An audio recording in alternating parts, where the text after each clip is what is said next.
कृष्ण को कि अरे कृष्ण, अगर हमें गिरिराज जी की अगर तलहटी नहीं मिलती तो हमारा क्या होता भैया। राजा परीक्षित कहते प्रभु 7 दिन जो जल वर्षा हुई है सब गया कहां। तो सुखदेव जी महाराज कहते कि सारा की सारा जल जो है अगस्त जी ने पी लिया था, सारा जल अगस्त जी ने धारण कर लिया। तो बोले कैसे। एक बार की बात है, अगस्तात्मक तो देवत, अगस्त जी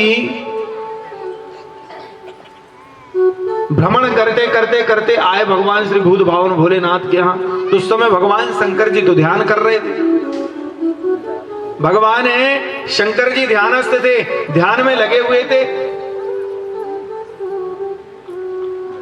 ध्यान कर रहे थे। मैया पार्वती के पास अगस्त जी गए, बोले मैया प्रणाम, राधे राधे। अरे बोले भाई आप आए हो अगस्त जी महाराज, आओ, बहुत दिनों बाद आपका आगमन हुआ है, आओ विराजमान हो, कुछ प्रसाद लो। तो अगस्त जी ने आसन लगा करके बैठ गए, और जब आसन लगा करके बैठ गए, बढ़िया दिव्य चकाचक देखिए मैया ने, पार्वती ने लाई भोजन की थाली, और भोजन की थाली संजो करके थोड़ी बड़ी सी थाली, अब बड़े बड़े तो भंडारे बने थे, बड़ी सी थाली लाई और ला करके रखा। सोचा देखिए कभी भी आपके घर में अतिथि आए भोजन करने के लिए, सो भोजन परोस के उसके मुंह के सामने मत खड़े रहो। क्या है, भोजन करते समय सामने रहने का किसी को अधिकार नहीं है। शास्त्र में वर्णन यहां तक आया है कि सामने पत्नी को भी रहने का अधिकार नहीं है साहब। एक को मात्र अधिकार है और वो है मां को। आपके भोजन करते समय आपके सामने मुंह के कोई खड़ा रह सकता है तो वो आपकी मां है, क्योंकि मघा का वर्षा और मां का परसा। मनुष्य मां के हाथों का भोजन किया हुआ तृप्त होता है, और अगर मृग में मघा में अगर जल वृष्टि होती तो ये पृथ्वी तृप्त होती। इसलिए कहते मघा का बरसा मां का परसा।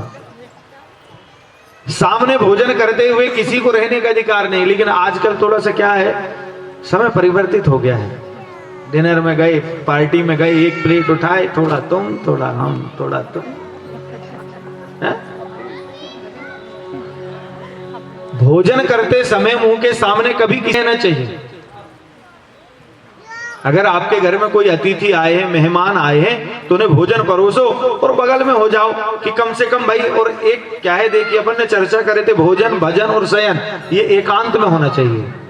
भोजन अकेले में ही भोजन करना है। अब सबका अलग अलग तरीका होता है भोजन करने का।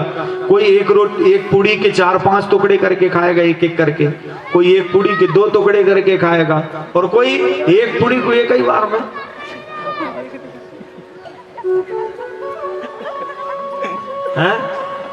जे हमारे नरसिंहपुर वाले महाराज एक छोड़ 2 भी अगर रहेंगे खट्टे मीट मार के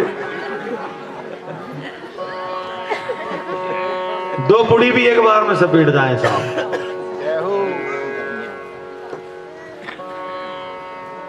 तो भोजन करते समय कभी किसी के सामने नहीं खड़े रहना चाहिए।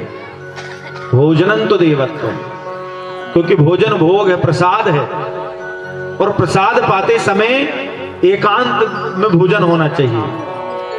और जब भी अगर आप भजन करें तो भजन करते हुए भी एकांत होना चाहिए।